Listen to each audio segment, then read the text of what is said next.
What's up, everybody?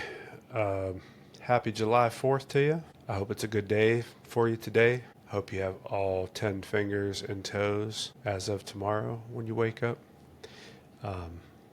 More specifically, on Monday, once you've gotten through the entire weekend, because I'm sure that the July 4th celebration is going to carry on from today through to tomorrow. We don't work on Mondays, so we have even a longer weekend than most, but it is what it is. I enjoy having Mondays off. It really there are some things that makes it a bit confusing and be a little bit different than how everybody else is, but whatever, it doesn't matter. So listen, you might know, you might not know. I'm starting a show. I mean, why else would I have microphones and headphones and cameras and lights and, my shelf of flair, my Steubenville shelf, my shelf of books and such. Anyhow, what do I want to talk about? Well, just so you know, this is me messing around with the recordings, just getting a feel for how things go, how things need to go, what types of things I need to do to make this look better, sound better, be more appeasing and appealing to you, hopefully, so that you will say, hey, man, you got to listen to this dude. I know this dude. He tints windows. I went to school with him. I went to church with him. I don't know. I worked at the shop with him. Whatever. He's so I know that there's a lot of stuff that's on my mind, a lot of different things that I want to talk about, and I know that there's a lot of things that everybody has on their mind and would like to talk about. At least I think so. But I mean, I just learned recently that not everybody has an inner monologue. Who knew? That's weird. Anyhow, I got a lot of stuff I want to talk about. There's lots of different things that I've read, lots of different things that I've watched, lots of different things that I've experienced, lots of different things that I've gone through, lots of different things that we've gone through. The last 5 years is kind of weird. I just want to talk about things, really. I know you can't really see my. I have I have a lot more books than this tiny little itty bitty bit of a shelf that's over my shoulder here. I have many that are behind the camera there. I got some that's in my room, several that's various different places throughout the house, whatever. If you did look at what I have over here, you'll see that there is certainly seemingly a theme of sorts. Frankenstein, the wonderful what let me back up. For the longest time, I've only ever really wanted to read nonfiction. I always wanted to know like how things worked, what were the inner workings of different things, get an explanation, real life events, like what things people are actually doing, that sort of thing. And so I hated fiction. Like up until I went back to school the second time, no, the third time, Olympic, yeah, it's the third time. Anyway, having been forced to read fiction at Franciscan, I come to find a little bit better of an appreciation for fiction than what I ever had, all growing up or whatever. But at any rate, so Frankenstein is it's not the first fiction book that I ever read, but sometime within the last year, I've decided that I want to go back through and read a lot of the different things that had been assigned throughout school and whatnot. Like all throughout middle school, high school, I was in lots of different classes where things would get assigned to us, and rather than actually read them myself, I would interview my classmates or read Cliff Notes or watch the movie or do whatever I had to do to get out of reading the novels because I just found them absolutely boring, unappealing, unappeasing. But like I said, I got my bachelor's in 2014 from Franciscan, and during that time, of course, when you get any kind of a degree, you have to have a well-rounded education. You can't just do the things that are the major that you're going into. So I took I tried to strategically take things that were not going to make me have to read novels, and it kind of worked. But the couple of classes that I took from Professor Bratton, I believe is her last name, uh, there were different things in there that we read that I found really interesting. So at any rate, sometime within the past year, I decided I was going to go back through and I'm trying to read as many of the different things that I knew that was assigned that I never read, because I feel like an idiot having gone almost 50 years on this earth, and certainly have the ability and the capability. I don't know if that's the same thing, to read all these great works of fiction, and I I'm going back through and reading many of them. So I I don't have any of my Charles Dickens books up here, because I bought a set that have several different books in them, and I've only read two of them. So I don't want to put those. I don't want to take books out of that set just to put on my. I'm not. I'm not trying to impress you with the books that I have on my shelf. I promise. I'm actually kind of embarrassed that it took me, 30 plus years to complete a freshman English assignment. Anyway, but so A Tale of Two Cities was the first of any of these books that I read, and the reason why was because it was something that my freshman English teacher, Mrs. Craig, had assigned to us, and I really liked Mrs. Craig, primarily because I remember her telling me once upon a time something along the lines of, I don't have to agree with your point of view of what you're writing about, but if you can explain to me in your words, in your way, what you're writing about, and cite reasons behind, supporting reasons on why you're saying what you're saying, doing what you're doing, then I don't have any choice but to give you a decent grade. I know that at that time, my political point of view and her political point of view would have been on the complete opposite ends of the spectrum. At least that's what I thought as a freshman in high school. I don't know if that's accurate or not, but at any rate, so I was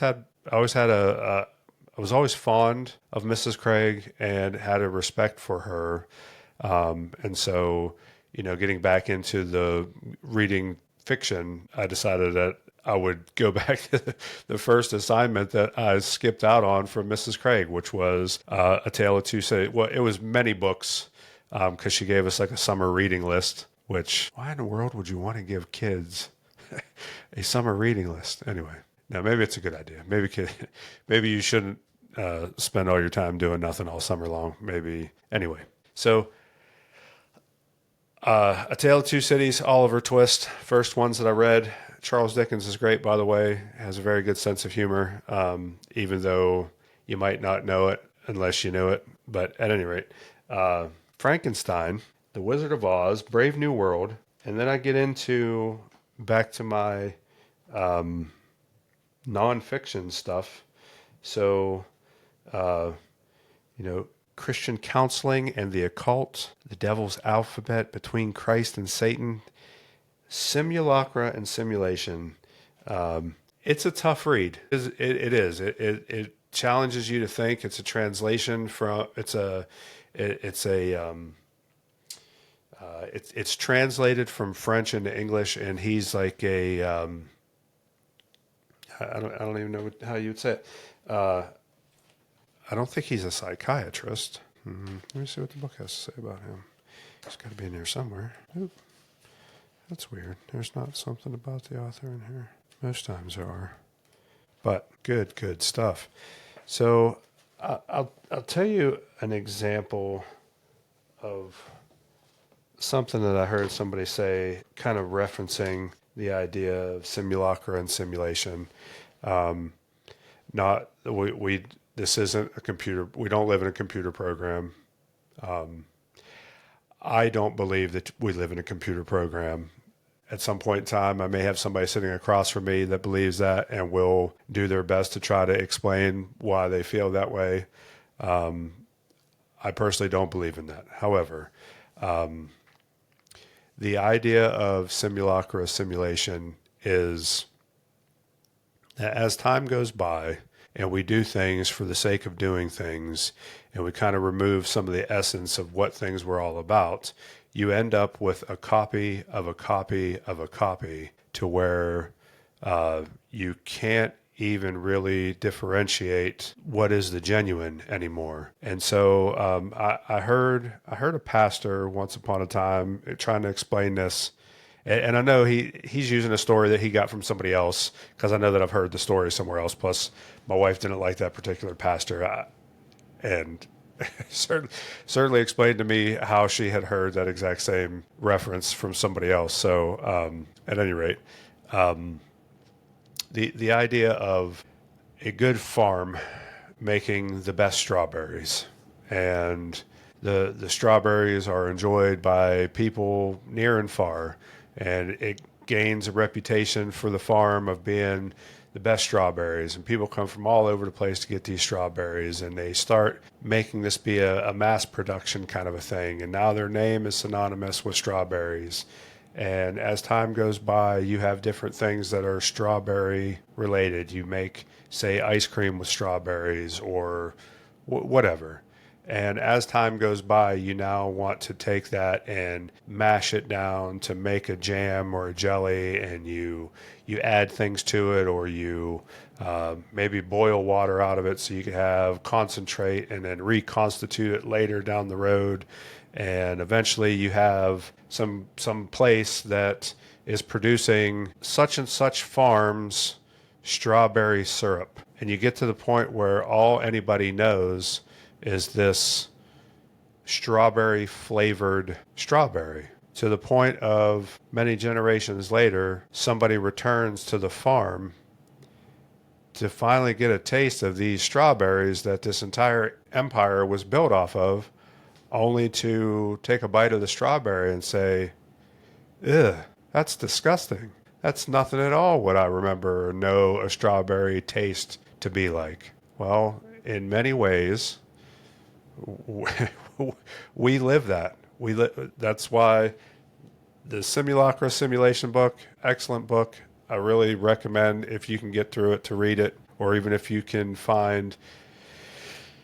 Be careful when you're looking at videos from people trying to explain other things, because there's a lot of people out there that will take advantage of you not knowing what that book has to say, and will make what that book has to say fit what they want to say. People do it all the time.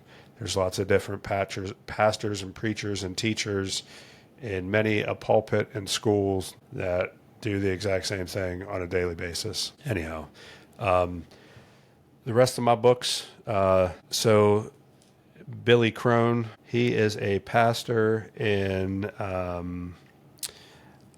I think he's in Las Vegas. I'm pretty sure he's in Las Vegas. But he's got a really interesting view of different things, talking about, well, like for instance, this book. This is book 2. I don't know what I did with volume 1. I'm sure it's around the house somewhere. It'll get to my bookshelf at some point in time. But the hybrid super soldiers and the coming genetic apocalypse. Oh yeah, I will definitely be talking about some stuff like that. Best believe that. He's making the point that our military industrial complex is currently working on genetics in such a fashion that they want to breed super soldiers, maybe even raise soldiers that have no compassion, no empathy, no ability to think for themselves. Just go over here, shoot those people, blow this stuff up, et cetera, and you get the point. But at any rate, the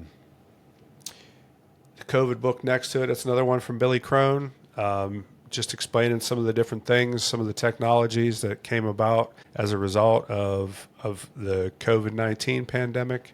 Both very interesting books. Highly recommend reading stuff from Pastor Crone.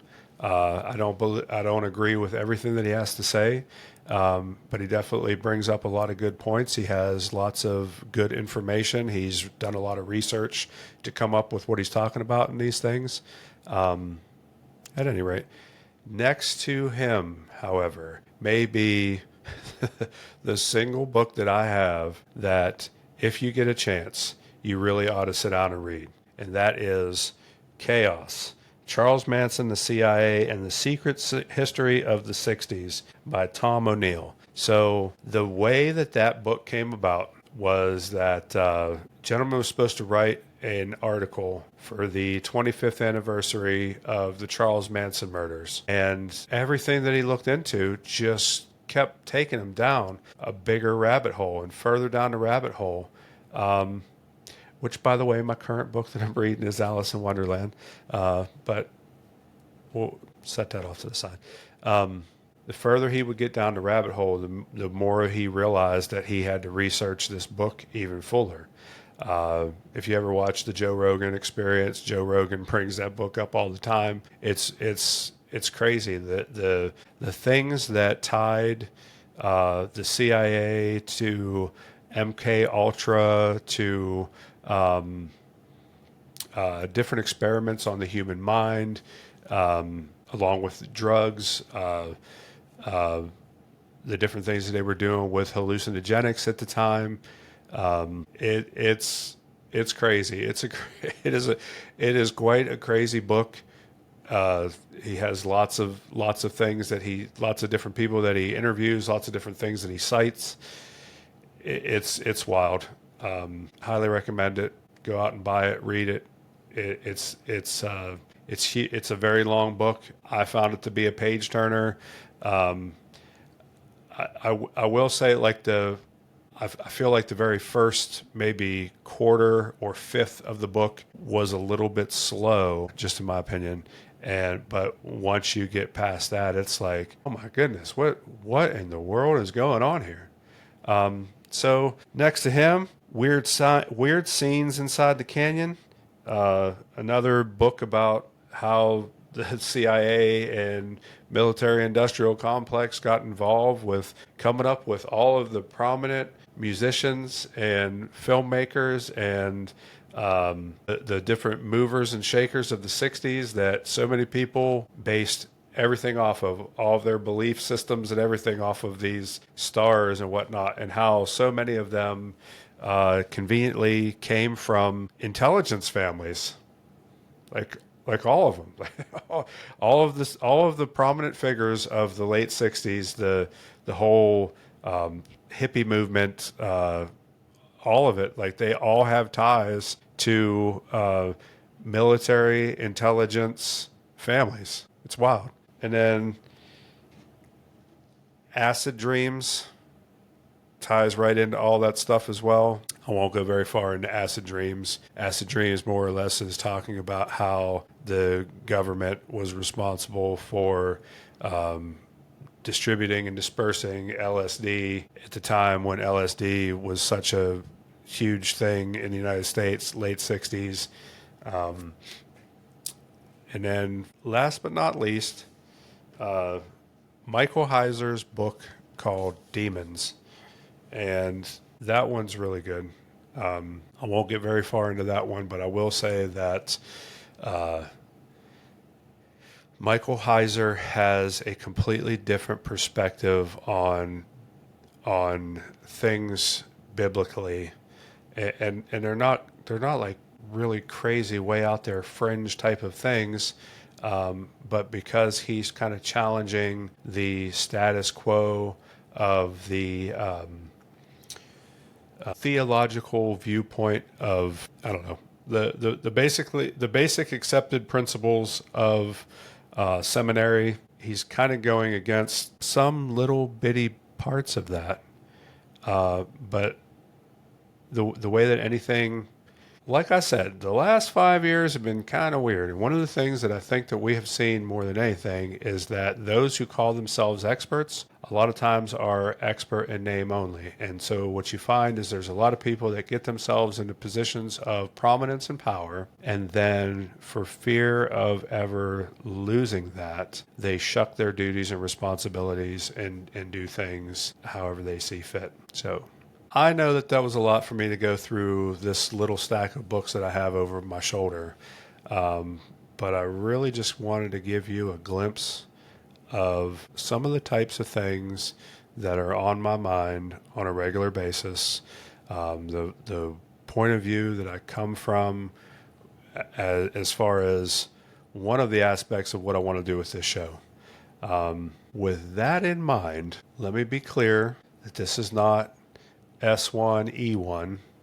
I'm just messing around here, recording stuff on all of my new equipment. Possibly will use some of this to gain some intro stuff for the show, for the program. But let me put this to you. I'm going to have a segment on my show, and it's going to be called "Do You Believe This?" That phrase can be said many different ways. Do you believe this? Do you believe this? Etc. What I would like to do is I want to know, what do you believe? And I want to know, what do you believe as it pertains to your worldview? Do you believe in God? Do you not believe in God? Do you believe there's no God? Do you believe that this is all that there is? You live, you die, you get buried, you recycle into the earth, and the minerals and nutrients that it takes to make up you then replenishes things within the earth, feeds worms and trees. Maybe that's what you believe. Maybe you believe Jesus Christ actually lived on the earth, died, buried, was resurrected, ascended into heaven, and is the only ability that you have to ever be in the presence of God, because he's the one who took a substitutionary atonement for your sin. Maybe you believe that beef from certain fast food place is not beef at all, but in fact, who knows what. Maybe you believe there is a secret cabal of high and mighty prominent figures on this earth that whatever. Maybe you believe the earth is round. Maybe you believe the earth is flat. Maybe you believe the earth is hollow. Maybe you believe that we are on an infinite plane, and if we could just somehow get beyond Antarctica, then we can find all those other missing civilizations that were talked about in history books. Maybe you believe that there are whole continents that were on the map at some point in time that don't exist anymore. Maybe you believe bells have the ability to heal people and deter storms. Maybe you believe Bigfoot lives 30 miles out that way, somewhere around, I don't even know where that's at. It's not Tappan Lake area, but you know what I'm talking about. I don't know. What do you believe? You believe UFOs came here? Do you believe reptilian race secretly runs the United Nations and is currently trying to terraform this world so that they could come back up from under the ground and live on the planet that they once... I don't know. What do you believe? I want to know what you believe. Reach out to me. I'm going to work on where you can send that to. Anyway, well, that's all I got. Thank you for tuning in. If you're watching, stay classy. Thanks for stopping by.